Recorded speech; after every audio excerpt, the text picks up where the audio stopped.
ನಮಸ್ಕಾರ. ಜನರ ಕೂಗು ಡಿಜಿಟಲ್ ಸುದ್ದಿ ವಾಹಿನಿಗೆ ಸ್ವಾಗತ. ಇಂದಿನ ಪ್ರಮುಖ ಸುದ್ದಿಗಳೊಂದಿಗೆ ನಾನು ನಿಮ್ಮ ವಾಣಿ. ಮುದ್ದೇಬಿಹಾಳ: ನೀನೊಬ್ಬ ಮುಸ್ಲಿಂನನ್ನು ಪ್ರೀತಿಸಿದರೆ ಆತ ಮುಸ್ಲಿಂನಷ್ಟೇ ಪ್ರೀತಿಸುತ್ತಾನೆ, ಅದೇ ರೀತಿ ಹಿಂದೂವನ್ನು ಪ್ರೀತಿಸಿದರೆ ಆತ ಹಿಂದೂವನ್ನಷ್ಟೇ ಪ್ರೀತಿಸುತ್ತಾನೆ. ಆದರೆ ಯಾರು ಮನುಷ್ಯತ್ವವನ್ನು ಪ್ರೀತಿಸುತ್ತಾರೋ ಅವರು ಮಾತ್ರ ಎಲ್ಲರನ್ನೂ ಪ್ರೀತಿಸಲು ಸಾಧ್ಯ. ಅಂಥವರೇ ನನ್ನವರು ಎಂದು ಪ್ರವಾದಿ ಮುಹಮ್ಮದ್ ಪೈಗಂಬರ್ ಸಾರಿದ್ದಾರೆ ಎಂದು ಕಾರ್ಮಿಕ ಮುಖಂಡ ಇಬ್ರಾಹಿಂ ಮುಲ್ಲಾ ಹೇಳಿದರು. ಅಲ್ಲಾಹನ ಪ್ರವಾದಿ ಮುಹಮ್ಮದ್ ಪೈಗಂಬರ್ ಹೇಳುತ್ತಾರೆ, ನೀನೊಬ್ಬ ಮುಸಲ್ಮಾನಾಗಿ ಬರೀ ಮುಸಲ್ಮಾನ್ ಪ್ರೀತಿಸಿದರೆ ನಿನ್ನನ್ನು ಮುಸಲ್ಮಾನ್ ಮಾತ್ರ ಪ್ರೀತಿಸ್ತಾರೆ.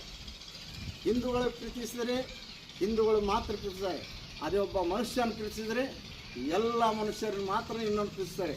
ಯಾರು ಮನುಷ್ಯನ ಪ್ರೀತಿಸ್ತಾರೋ ಅವರು ಮಾತ್ರ ನನ್ನವರು ಅಂತೇಳಿ ಪ್ರವಾದಿ ಮುಹಮ್ಮದ್ ಪೈಗಂಬರ್ ಹೇಳ್ತಾರೆ.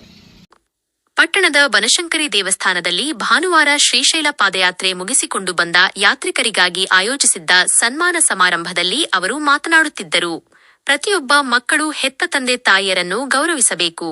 ನಮ್ಮನ್ನು ಈ ಭೂಮಿಗೆ ತಂದ ಪೋಷಕರ ಋಣ ತೀರಿಸಲು ಅವರ ಜೀವಿತಾವಧಿಯಲ್ಲಿಯೇ ಅವರನ್ನು ಅತ್ಯಂತ ಪ್ರೀತಿ ಮತ್ತು ಕಾಳಜಿಯಿಂದ ನೋಡಿಕೊಳ್ಳುವುದು ನಮ್ಮ ಆದ್ಯ ಕರ್ತವ್ಯ ಎಂದು ಕಿವಿಮಾತು ಹೇಳಿದರು. ಎಲ್ಲ ಮಕ್ಕಳಿಗೆ ಹೇಳ್ತೀನಿ, ಹೆತ್ತ ತಾಯಿ 3 ಪಾಲಿದೆ ಜಗತ್ತಿನೊಳಗೆ.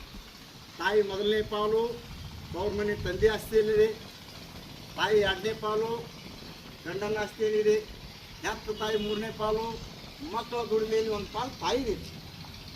ಹೆತ್ತ ತಾಯಿಗೆ ಆ ಮಕ್ಕಳು ತಮ್ಮ ತಾಯಿಗೆ ದುಡಿದಂಥ ಪಾಲು ಕೊಡ್ರಿ, ತಾಯಿ ತಂದೆ ನೋಡ್ಕೊಂಡು ಹೋಗ್ಬೇಕಂತೇಳಿ ಎಲ್ಲರಿಗೂ ನಮಸ್ಕಾರ ಮಾಡ್ಕೊಂತ.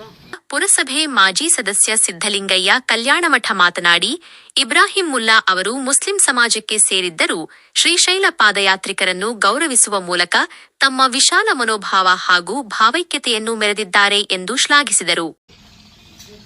ಯಾಕಂದ್ರೆ ನಾನು ಒಂದು 10,000 ರೂಪಾಯಿ 20,000 ರೂಪಾಯಿ ಇಟ್ಕೊಂಡು ಕೇಸ್ ರೊಕ್ಕ ದಾನ ಕೊಡಕ್ಕೆ ಹೋದೆವು, ಯಾರು ತೊಗೊಳಿಲ್ಲ. ನಮ್ಮ ಅವ್ರ ರೊಕ್ಕನೂ ಕಲಾಸ ಆಗಲಿಲ್ಲ. ಅವರು ಮುಖ್ಯವಾದ 23 ವಾರ್ಡಿಗೆ ರೊಕ್ಕ ಕೊಟ್ಟು ಬಂದಾಗ ನಾ ಇಬ್ಬರೇ ಹೆಣ್ಮಕ್ಳಿಗೆ ಕೊಟ್ಟೆ ಇದೆ ರೊಕ್ಕ ಕೊಡ್ಬೇಕಂತ ಬಂದರೂ ಸಹಿತ ಆಗಲಿಲ್ಲ.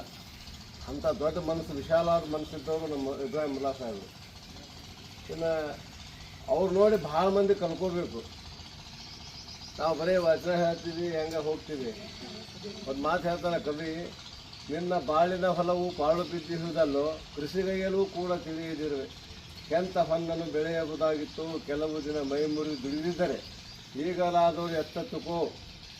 ಹೊಲವನು ಹೊಲವದಡಿಯನಿಗೆ ಒಪ್ಪಿಸುವ ಮುನ್ನ ಚಿನ್ನದ ಬೆಳೆ ತೆಗೆದುಕೋ ಅಂತ ಕವಿ ಹೇಳ್ಯಾನ. ಹಂಗೆ ಮುಲ್ಲಾ ಸಾಹೇಬರು ಬಡತನದಾಗ ಹುಟ್ಟ್ಯಾರ, ತಂದೆ ತಾಯಿ ಜೊತೆ ಭಿಕ್ಷೆ ಬೇಡಿ ಜೀವನ ಮಾಡ್ಯಾರ. ಆಗ ಇವತ್ತು ದೇವರವರಿಗೆ ಶ್ರೀ ಸಂಪತ್ತು ಕೊಟ್ಟಾರ, ಅದನ್ನು ಎಲ್ಲರಿಗೂ ಹೆಂಚು ತಿನ್ನಾಕತ್ತಾರ. ಅದನ್ನ ಬನಶಂಕರಿ ಪತ್ತಿನ ಸಹಕಾರಿ ಸಂಘದ ಅಧ್ಯಕ್ಷ ಶಂಕರ ಇ ಹೆಬ್ಬಾಳ ಮಾತನಾಡಿ, ಮುಸ್ಲಿಂ ಬಾಂಧವರು ಹಿಂದೂ ಹಾಗೂ ಲಿಂಗಾಯತ ಧರ್ಮದ ಯಾತ್ರಿಕರನ್ನು ಸತ್ಕರಿಸುತ್ತಿರುವುದು ಸಮಾಜದ ಸೌಹಾರ್ದತೆಗೆ ಹಿಡಿದ ಕೈಗನ್ನಡಿಯಾಗಿದೆ. ಭಗವಂತನ ಸನ್ನಿಧಿಯಲ್ಲಿ ಧರ್ಮದ ಭೇದ ಭಾವಕ್ಕೆ ಅವಕಾಶವಿಲ್ಲ ಎಂದರು.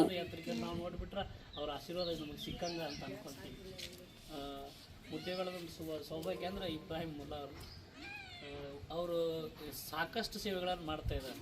ಕಾರ್ಮಿಕ ಮುಖಂಡರಾಗಿ, ಜನಸೇವೆ ಪುರಸಭೆ ಸದಸ್ಯರಾಗಿ, ಹಾಗೆ ಕೊಡುಗೈ ದಾನಿಗಳು ಕೂಡ. ಈಗ ಹೇಳಿದ್ರು ಮುಸ್ಲಿಂ ಜನಾಂಗದವರಾಗಿದ್ದರೂ ಕೂಡ ಹಿಂದೂ ಧರ್ಮೀಯರಿಗೆ, ಲಿಂಗಾಯತ ಧರ್ಮೀಯರಿಗೆ, ಅವರ ಈ ರೀತಿ ಪಾದಯಾತ್ರಿಕರಿಗೆ ಸನ್ಮಾನಿಸುವುದು, ಗೌರವಿಸುವುದು, ಅದರಲ್ಲಿ ಖುಷಿ ಕಾಣೋದೈತಲ್ಲ, ಅದು ಸೌಹಾರ್ದತೆಗೆ ಒಂದು ಸಾಕ್ಷಿ ಅಂತ ಹೇಳಕ್ಕೆ ಬಯಸ್ತೀನಿ.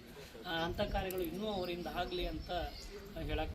ಕಾರ್ಯಕ್ರಮದಲ್ಲಿ ಪಾದಯಾತ್ರಿಗಳಾದ ಸಂಗಯ್ಯ ಗಣಾಚಾರಿ, ಗುಂಡು ಹೆಬ್ಬಾಳ ಹಾಗೂ ಸಿದ್ದಲಿಂಗಯ್ಯ ಕಲ್ಯಾಣಮಠ ಅವರನ್ನು ಆತ್ಮೀಯವಾಗಿ ಸನ್ಮಾನಿಸಲಾಯಿತು.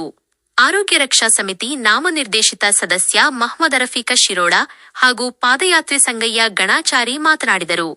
ಈ ಸಂದರ್ಭದಲ್ಲಿ ಮುಖಂಡ ರಾಮು ಪೂಜಾರಿ ಹಾಗೂ ಸಂಕೇಶ್ವರ ಪಟ್ಟಣದ ಭಕ್ತಾದಿಗಳು ಉಪಸ್ಥಿತರಿದ್ದರು. ಇನ್ನಷ್ಟು ಸುದ್ದಿಗಾಗಿ ನೋಡ್ತಾ ಇರಿ ಜನರ ಕೂಗು ಯೂಟ್ಯೂಬ್ ಚಾನಲ್. ಇದು ನಿಮ್ಮದೇ ಧ್ವನಿ. ಸಬ್ಸ್ಕ್ರೈಬ್ ಮಾಡಲು ಮರೆಯಬೇಡಿ.